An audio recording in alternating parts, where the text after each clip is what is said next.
हरियाणा की हर अपडेट के लिए बेल आइकन दबाएं और सब्सक्राइब करें STV हरियाणा न्यूज।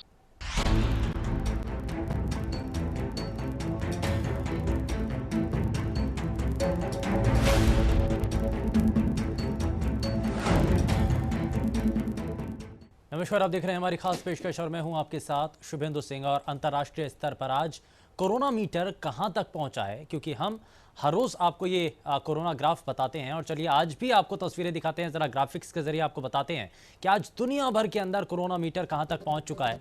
सबसे पहले बात दुनिया के सबसे ताकतवर देश अमेरिका की, जहां पर 15,50,539 कुल मिलाकर अभी तक केस हो चुके हैं, जिनमें से 3,56,383 लोग ठीक हो चुके हैं और अब तक 91,985 लोगों की मौत हो चुकी है, जबकि 1,23,07,44 अभी तक कोरोना के टेस्ट अमेरिका में हो चुके हैं। यानी कि 1.25 करोड़ टेस्ट अभी तक अमेरिका के अंदर हो चुके हैं। टेस्टिंग को लेकर के लगातार कोशिशें की जा रही हैं। हर एक शख्स की टेस्टिंग को लेकर के अमेरिका के अंदर कोशिश है। लेकिन जरा बाकी देशों का भी हाल देख लेते हैं। रूस के अंदर 2,99,941 अभी तक कुल मिलाकर के मामले सामने हैं, जिनमें से 76,130 मरीज ठीक हो चुके हैं और 2,837 इस दौरान उनकी मौत हो चुकी है। स्पेन में 2,78,188 कुल मिलाकर के अभी तक मामले सामने आए हैं, जिनमें से 1,96,958 मरीज ठीक हो चुके हैं। 27,709 मौत हो चुकी हैं स्पेन के अंदर।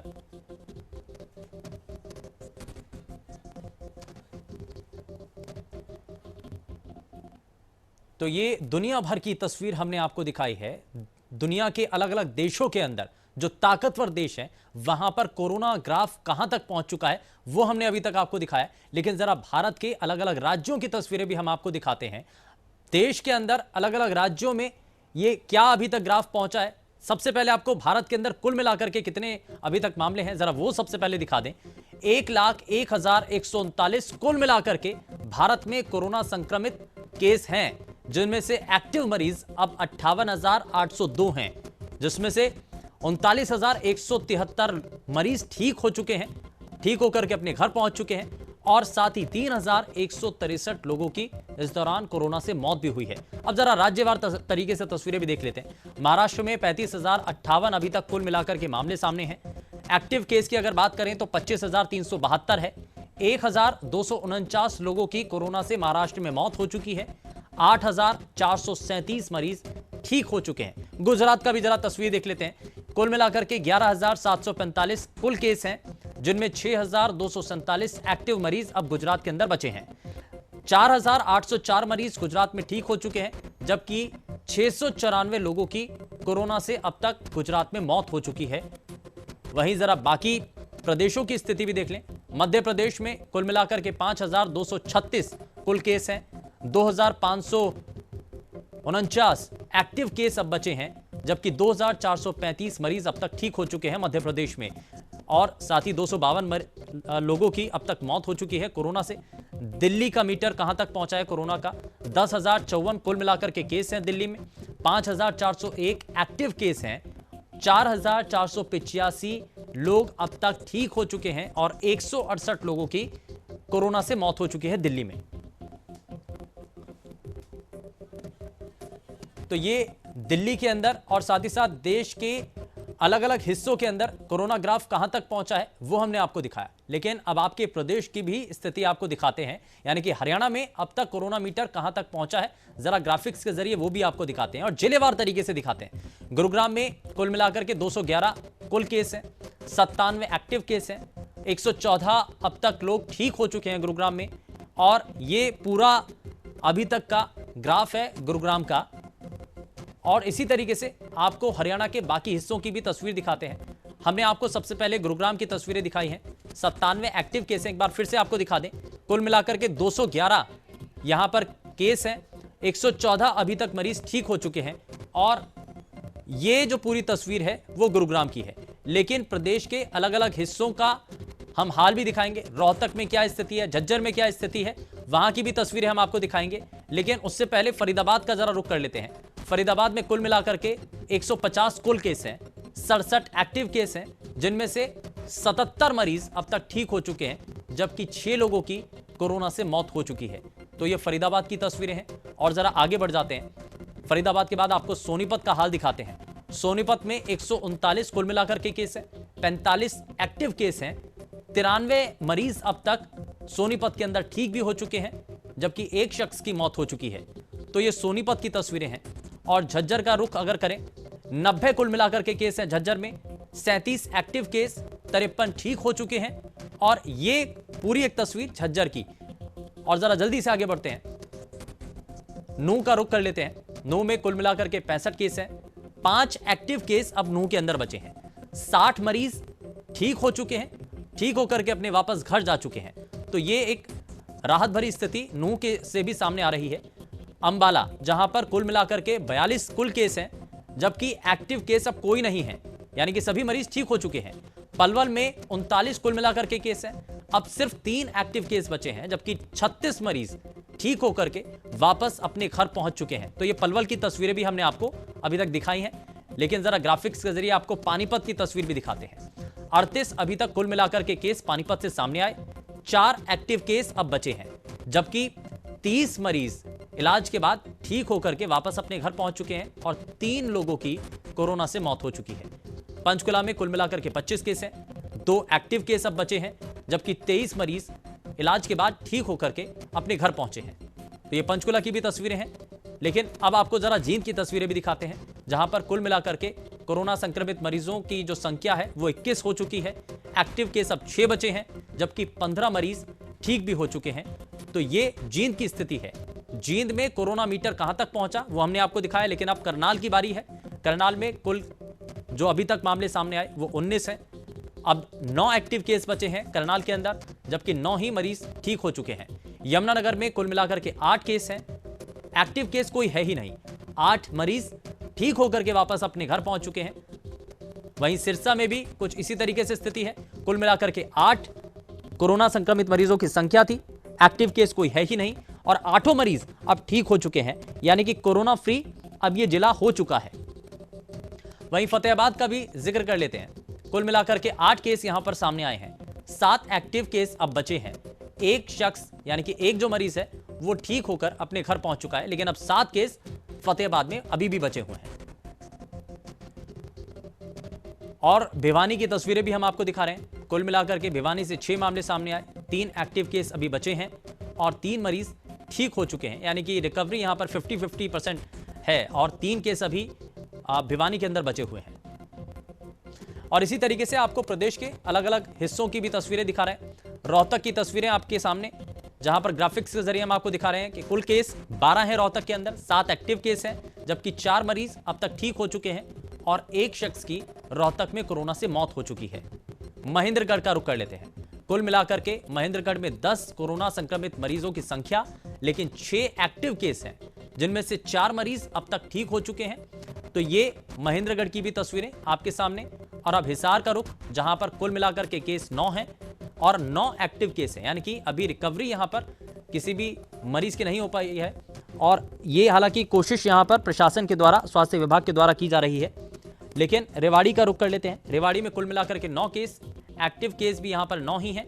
अभी तक कोई भी शख्स ठीक नहीं हो पाया है, लगातार प्रयासरत है यहां पर टीम। चरखी दादरी में कुल मिलाकर के 4 केस अभी तक सामने आए हैं, जिनमें से 3 एक्टिव केस हैं और एक शख्स ठीक हो चुका है, यानी कि वो ठीक होकर के अपने घर पहुंच चुका है। वहीं कैथल में कुल मिलाकर के अभी तक 5 मामले सामने आए, जिनमें से अब 3 एक्टिव केस बचे हैं, जबकि 2 मरीज अब तक ठीक हो गए और अपने घर पहुंच चुके हैं। ये कैथल की भी तस्वीरें हमने आपको दिखाई। लेकिन अब कुरुक्षेत्र की बारी, जहां पर कुल संख्या 3, एक्टिव केस 1 और 2 मरीज अब तक ठीक हो चुके हैं। तो ये हमने आपको प्रदेश के अलग अलग हिस्सों की तस्वीर ग्राफिक्स के जरिए दिखा रहे हैं, ताकि प्रदेश के हर एक हिस्से का हाल हम आप तक पहुंचा सकें, आपको बता सकें कि आपके प्रदेश में, आपके राज्य के अंदर क्या स्थिति अभी कोरोना मीटर की है। और चलिए जरा इन्हीं चीजों को लेकर के, कोरोना का ग्राफ जो हमने अभी तक आपको दिखाया है, उसको लेकर के एक खास पैनल हमारे साथ कार्यक्रम में जुड़ने जा रहा है। सबसे पहले आपको मिलवा देते हैं उनसे। हमारे साथ डॉक्टर स्वाति माहेश्वरी कार्यक्रम में जुड़ चुके हैं, हेल्थ एक्सपर्ट हैं। बहुत स्वागत है स्वाति जी आपका कार्यक्रम में। स्वाति जी, सबसे पहले, क्योंकि लॉकडाउन के चौथे चरण को लेकर के जब जिक्र किया जा रहा है, तो ऐसे में बहुत सारी मुश्किलें भी हैं प्रशासन के सामने। आज से तो परिवहन सेवाएं भी शुरू कर दी गई हैं, हालांकि सोशल डिस्टेंसिंग का यहाँ पर ध्यान रखने के लिए कहा गया है, लेकिन अभी तक जो आंकड़ा रहा है, सबसे पहले हम यही जानना चाहते हैं कि उस आंकड़े को लेकर के क्या चिंता की जाए, क्या हमें और सोचने की ज़रूरत है। और साथ ही साथ हम शुरुआत के दिनों में ये भी एसेस कर रहे थे कि हम कोरोना की इस स्टेज पर हैं। आज हम 1 लाख के आंकड़े को पार कर चुके हैं, तो अब हम क्या समझें कि हम किस स्टेज पर हैं कोरोना की। देखिए शुभेंदु जी, डेफिनेटली हमारी कंट्री में अभी केसेस बढ़ रहे हैं और जिस नाजुक मोड़ पर इस वक्त हम हैं वहाँ हमें सबसे ज्यादा कोशिश यही करनी है कि हम कम्युनिटी ट्रांसमिशन में, यानी कि उस स्थिति में ना जाए जिसे हम स्टेज 3 बोलते हैं। अभी तक हम लोग उस स्थिति से बचे हुए हैं। अगर हम लेकिन विश्व के मुकाबले अपनी तुलना करें, भारत की तुलना करें, तो भारत अभी काफी को देखें तो देखिए विश्व में 100 से 1 लाख केस होने में 64 दिन हमें लगे हैं, लेकिन अगर बाकी देशों को हम देखें तो अमेरिका, जर्मनी, स्पेन, इन सबको मात्र 30 से 35 दिन लगे थे ये आंकड़ा छूने में। तो एक अच्छी बात यह है कि हमारे यहाँ जिस तेजी से केस बढ़ रहे हैं वो तेजी उतनी ज्यादा नहीं है जैसे कि हमने बाकी देशों में देखी थी। हमारे यहाँ रिकवरी रेट भी अच्छा है, अब 38.29 हो गया है।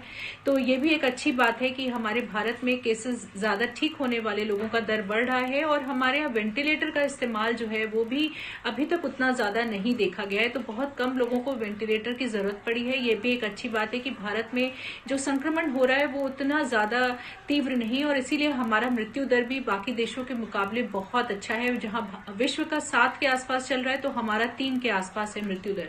तो अगर ज्यादातर पैमानों को देखें तो भारत की स्थिति काफी अच्छी दिखती है उनके मुकाबले। लेकिन वैसे अगर हम देखें तो अब हम 1 लाख का आंकड़ा पार कर चुके हैं, जो कि कोई छोटी संख्या नहीं है, अच्छी खासी बड़ी संख्या है। और हम इस वक्त खास तौर से ऐसे लॉकडाउन 4 के जो जहां पर हम दहलीज पे जो अब हम ये जो खड़े हुए हैं, ये खास तौर से चिंताजनक इसलिए भी है क्योंकि देखिए अब आजीविका कमाने के लिए रिलैक्सेशंस दिए जा रहे हैं, उधर हम पलायन करते हुए अपने श्रमिकों को भी देख रहे हैं।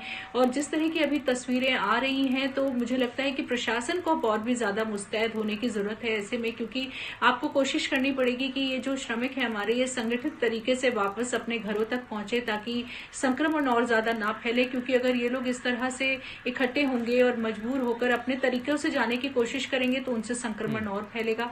तो प्रशासन को मेरे ख्याल से इस वक्त बिल्कुल युद्ध स्तर पर कोशिश करनी चाहिए कि वो सही तरीके से इन लोगों को इनके घरों तक पहुंचाए। एक ये कोशिश है। दूसरा, कहीं ना कहीं टेस्टिंग को भी हम आप यहाँ और बढ़ाना भी पड़ेगा। जो हमारी ऑलरेडी 1 लाख टेस्ट हम डेली कर रहे हैं, लेकिन हमें शायद और ज्यादा टेस्टिंग बढ़ा करके उन जगहों पर जहां पर हमें ज्यादा इन्फेक्शन मिल रहा है। और अच्छी बात यह कि भारत में अब हमने जहां जहां इन्फेक्शन ज्यादा है वो एरियाज हमें पता है कि यहां से इन्फेक्शन ज्यादा है। तो भारत का 80% इन्फेक्शन जो आ रहा है वो 30 ऐसे म्यूनिसिपल एरियाज से आ रहा है, ये चिन्हित हो चुका है। तो अगर हम उन्हीं एरियाज पे ज्यादा टेस्टिंग करके वहां पर संक्रमण को अलग कर सकें, बाकी लोगों को अलग कर सकें, तो मुझे लगता है कि वो एक काफी अच्छी स्ट्रैटेजी होगी इस वक्त, ताकि हम लोग बाहर भी निकल सकें आजीविका कमाने के लिए और सुरक्षित भी रहें। ठीक है, लेकिन इस चीज़ में हम आपने कहा टेस्टिंग यदि करें तो अगर हम देखें दुनिया के बाकी देशों में, अमेरिका में टेस्टिंग बहुत ज़्यादा हुई तो डोनाल्ड ट्रंप कहते हैं कि हमारे देश के अंदर जो कोरोना संक्रमित मरीजों की संख्या वो बढ़ रही है वो टेस्टिंग की वजह से है। कुछ इसी तरीके से दिल्ली के मुख्यमंत्री भी कहते हैं कि हमारे राज्य के अंदर अगर कोरोना संक्रमित मरीजों का आंकड़ा बढ़ा तो वो टेस्टिंग की वजह से है। तो अगर हम टेस्टिंग करें तो कहीं ऐसा तो नहीं कि वहाँ मरीजों की संख्या बढ़ने वाली जो एक स्थिति है वो सामने आए। ये 2 तरीके से तस्वीरें हैं। एक तरफ हम कहते हैं कि हमें टेस्टिंग करनी चाहिए, लेकिन दूसरी तरफ कहते हैं कि टेस्टिंग करने से संक्रमित मरीजों की संख्या बढ़ जाएगी। देखिए संख्या जरूर बढ़ेगी। अगर हम टेस्टिंग करेंगे तो हमें और लोगों का पता चलेगा और हमें ये डेफिनेटली हम नंबर्स जो है बढ़ते हुए देखेंगे ऐसे में। लेकिन एक जरूरी बात यह है कि अब बहुत सारे ऐसे केसेस भी हैं जो एसिम्प्टोमेटिक हैं, जिनके बारे में हमें नहीं मालूम कि ये संक्रमण फैला सकते हैं। और ऐसे में टेस्टिंग करना बहुत जरूरी है। उन लोगों को चिन्हित करना जरूरी है जो कि संक्रमित हैं लेकिन हमारे दायरे में नहीं आ रहे, क्योंकि उनसे संक्रमण और बढ़ता जाएगा। और खास तौर से जब अब लोग बाहर निकल रहे हैं, अपने काम पर जा रहे हैं, रास्ते में बस में है, कहीं मेट्रो में है, तो ऐसे में और भी ज्यादा जरूरी हो जाता है कि हम ऐसे लोगों को चिन्हित कर पाएं जो कि इन्फेक्टेड हैं, जिनको संक्रमण है। तो ऐसे में बहुत जरूरी हो जाता है कि हम टेस्टिंग बनाए। देखिए शुरू से हमारी जो टेस्टिंग स्ट्रैटेजी है वो काफी अच्छी रही है, क्योंकि हमने ज्यादातर जहां हमें संदिग्ध ज्यादा लोग लगे वहां से हर जगह हमने टेस्टिंग नहीं करी है। तो यही स्ट्रैटेजी को ही और आगे बढ़ाने की जरूरत है। एक अच्छी बात यह जरूर है कि जहां हम 1 लाख लोगों की अगर टेस्टिंग करते हैं, तो अगर हम अमेरिका को देखें तो वहां पर लगभग 456 लोग पॉजिटिव आते हैं। वहीं स्पेन में अगर हम देखें तो वहां पे लगभग 590 लोग पॉजिटिव आते हैं। लेकिन अगर भारत को देखें तो वही 1 लाख लोगों में भारत में लगभग 7 से 19 लोग पॉजिटिव आते हैं। तो भारत में ये एक अच्छी बात जरूर रही है शुरू से कि हमारा पॉजिटिविटी रेट ज्यादा नहीं है, यानी कि हमारे यहाँ संक्रमण उतना ज्यादा नहीं है जैसे कि बाकी देशों में। लेकिन एक लक्षण को लेकर स्वाति जी एक चीज और भी मैं पूछना चाह रहा हूँ, जानना चाह रहा हूँ, दर्शक भी समझना चाह रहे हैं कि जो अब बार बार इससे पहले भी कहा जा रहा था कि लक्षण अभी तक कुछ चीज़ें बदली हैं। पहले खांसी, बुखार, जुकाम ये चीज़ें थी और संभावनाएं जताई जा रही थी कि कुछ चीज़ें और इसमें जोड़ी गई हैं, पेट दर्द, स्वाद किसी भी खाने की चीज़ का ना आना, इससे पहले संभावनाएं थी। लेकिन अब तो बाकायदा गाइडलाइन आ चुकी है, तो उसमें क्या कहा गया है और क्या क्या चीज़ें इसमें जोड़ी गई हैं? हाँ, देखिए डेफिनेटली जो अब लक्षण है, जैसे जैसे समय बीतता जा रहा है वैसे वैसे हमारी जो जानकारियां हैं वो भी बढ़ती जा रही हैं इस वायरस को लेकर के। और अगर देखा जाए तो देखिए अब नए और जो है सिम्टम्स वगैरह हैं वो भी बता दिए गए। खास तौर से अगर किसी को लकवे जैसी परेशानी होती है, अचानक से कोई व्यक्ति बोलना बंद कर देता है या किसी अंग में कमजोरी आ जाती है, तो ये भी कोरोना वायरस का लक्षण हो सकता है। उसके अलावा जैसे आपने अभी बोला भी, अगर किसी का पेट खराब है, उसे बहुत ज्यादा डायरिया हो रहा है, तो ये भी कोरोना वायरस का लक्षण हो सकता है। उधर अगर हाथ पैरों में सूजन हो जाए और अचानक से जैसे ठंड के समय में हाथ पैर हो जाते हैं, जिसे हम चिल ब्लेन्स बोलते हैं, यानी कि सूजे हुए हो जाते हैं, उनमें दर्द होता है और वो चमकीले रंग के हो जाते हैं, ये स्थिति भी कोरोना वायरस के लक्षण में आती है। तो अब खास तौर से सीडीसी ने बोल दिया है कि अगर किसी को भी ऐसा लगता है कि उसकी छाती पर बहुत ज्यादा बोझ सा रखा हुआ है, उसे घुटन सी महसूस हो रही है, या अगर कोई व्यक्ति सोकर उठता है और उसके मुंह जो होठ हैं वो नीले हैं या उसकी जो उंगलियां हैं वो नीली हैं, या अगर कोई ऐसा व्यक्ति मिलता है जो कि गफलत की स्थिति में है या वो बेहोशी की स्थिति में है, तो ये सभी लक्षण जो, और अब तो गला खराब को भी उन्होंने, पहले केवल सूखी खांसी थी, अब गले खराब को भी बोल दिया गया है कि, और सरदर्द, अगर किसी को बहुत ज्यादा सरदर्द रहता है तो ये लक्षण भी अब कोरोना वायरस के लक्षण माने जा रहे हैं। और ऐसे में हर किसी व्यक्ति को जो भी इस तरह की दिक्कत अगर महसूस होती है तो उन्हें तुरंत डॉक्टर से संपर्क करना चाहिए और उनसे राय लेनी चाहिए कि आगे किस तरह से करना है। क्योंकि देखिए खास तौर से अब ये देखा जा रहा है कोरोना वायरस के साथ कि ये खून भी जमा देता है और ऐसे में खून के धक्के बन जाते हैं शरीर के अंदर, और वो अगर कहीं जैसे हमारे ब्रेन में चले जाएं तो ऐसे में वो स्ट्रोक जैसी, जिसे हम लकवा बोलते हैं, वैसी स्थिति पैदा कर सकता है। अगर हमारे हार्ट में चला जाए तो हार्ट अटैक जैसी स्थिति पैदा कर सकता है। तो ये परेशानियां भी अब कोरोना वायरस के साथ देखी जा रही हैं कि ये दिक्कतें भी ये पैदा कर सकता है। स्वाति जी, इसमें मैं एक चीज़ और जानना चाह रहा हूँ। हरियाणा से एक अच्छी और राहत देने वाली खबर भी सामने आ रही है। कुछ एक जोन है, कुछ एक ज़िले हैं जो कि कोरोना फ्री हो रहे हैं, और आगे भी ये संख्या धीरे धीरे, क्योंकि जो एक्टिव मरीज़ थे वो उनकी संख्या कम होती चली जा रही है और वहाँ पर ठीक होने वाले मरीज़ों की संख्या बढ़ रही है। कई ऐसे ज़िले हैं जो कि अब कोरोना फ्री हो चुके हैं। तो ये आने वाले समय के लिए एक राहत भरी खबर है, या फिर जो जिन राज्यों के बारे में हम इससे पहले भी जिक्र कर चुके हैं, जैसे गोवा के अंदर हुआ, वहाँ कोरोना फ्री हो चुका, लेकिन उसके बाद हमें सावधानियाँ किस रूप में बरतनी है? अगर जो ज़िले कोरोना फ्री हो चुके हैं, अब वहाँ पर किन बातों का और ध्यान रखना होगा?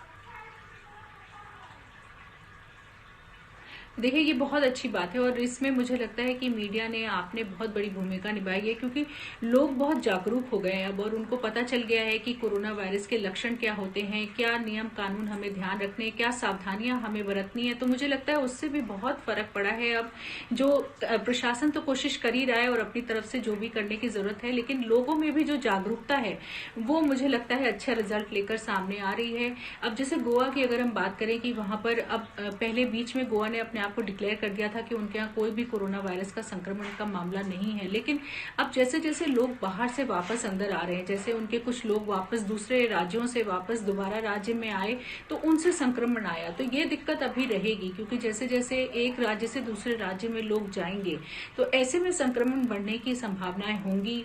और जिस तरह से देखिए, अभी अच्छी बात यह है कि अंतर्राष्ट्रीय उड़ानें जो हैं उनको अभी अनुमति नहीं दी गई है, लेकिन जब अंतर्राष्ट्रीय उड़ानें भी शुरू होंगी तब जरूर संक्रमण बाहर के देशों से अंदर वापस भारत में आने की संभावना बढ़ेगी। तो ऐसे में यही बात है कि जितना ज्यादा लोगों का इंटरेक्शन होगा, जितना ज्यादा हम एक स्टेट से दूसरे स्टेट जाएंगे, एक डिस्ट्रिक्ट से दूसरे डिस्ट्रिक्ट जाएंगे, शहर से दूसरे शहर जाएंगे। स्वाति जी, मैं इसी से जुड़ा हुआ एक सवाल भी आपसे पूछना चाहता हूँ कि अंतर्राष्ट्रीय स्तर पर जब हम आवाजाही को रोकने की बात करते हैं और ख़ास करके चीन, इटली जैसे हमने देशों से संपर्क पहले ही पहचान लिया। वहाँ से जो मुसाफिर आए थे उनकी हम पहचान कर रहे थे और उनको पहले ही क्वारंटीन किया गया था, उनका ट्रीट किया जा रहा था। तो अब ऐसे में जब देश के अंदर कुछ ऐसे 4-5 राज्य हैं जहां पर कोरोना संक्रमित मरीजों की संख्या बहुत तेजी के साथ बढ़ी है, तो क्या बाकी राज्यों को भी उनसे बचने की जरूरत है और कुछ ऐसी गाइडलाइन भी तैयार की जाए ताकि उन राज्यों से बाकी राज्यों के अंदर लोगों की आवाजाही कम की जा सके? नहीं, बिल्कुल बहुत अच्छी बात आपने बोली है शुभेंदु जी, और इस बात का तो डेफिनेटली ध्यान रखना होगा। अब जिस तरह से लॉकडाउन 4 की गाइडलाइंस आई हैं, उसमें केंद्र ने साफ तौर से ये बात बोल दी है कि अगर आपको एक राज्य से दूसरे राज्य जाने की परमिशन चाहिए, या अगर जो राज्य हैं वो आपस में मिलकर इस बात को डिसाइड करेंगे कि क्या एक राज्य से दूसरे राज्य लोग जा सकते हैं या नहीं जा सकते, तो ये फैसला अब राज्य सरकारों पे छोड़ दिया गया है। ऐसे में राज्य सरकारों को बहुत सोच समझ कर मेरे ख्याल से निर्णय लेना चाहिए। जहां तक बात है श्रमिक लोगों की जो वापस आ रहे हैं, वो एक अलग बात है, तो उनको तो आपको वापस उनके घरों तक पहुंचाना है, ये एक अलग मुद्दा है। लेकिन जहां तक बात बाकी लोगों की है, जो एक राज्य से दूसरे राज्य में जाने वाली बात है, उसकी तरफ जरूर मुझे लगता है कि उनको बहुत सोच समझ के निर्णय लेना चाहिए कि क्या लोग अभी भी एक राज्य से दूसरे राज्य वो जाने के लिए अलाउ करें या नहीं करें। और खास तौर से जैसे आपने बोला है, जहां संक्रमण ज्यादा है वहां से अभी ज्यादा सचेत रहने की जरूरत होगी और सोच समझ के ही निर्णय तो ज़्यादा बेहतर है बाकी राज्यों की जहां पर स्थिति ठीक है। खैर, बहुत शुक्रिया स्वाति जी, आप हमारे साथ कार्यक्रम में जुड़ी और आपने हमारे सभी दर्शकों तक वो जानकारी पहुंचाई जो उनके लिए बेहद ज़रूरी भी था। लेकिन हम लगातार आपको ये जानकारी पहुंचा रहे हैं कि पूरी दुनिया के साथ देश भर के अंदर और हरियाणा प्रदेश की क्या स्थिति है, कोरोना ग्राफ क्या है, कोरोना मीटर कहां तक पहुंचा है, और ये इससे पहले हमने आपको तस्वीरें दिखाई और साथ ही साथ कुछ सावधानियां इस वक्त जो आपको बरतनी है उनका खास तौर पर आपको ध्यान रखना होगा। फिलहाल के लिए बस उतना ही। नमस्कार।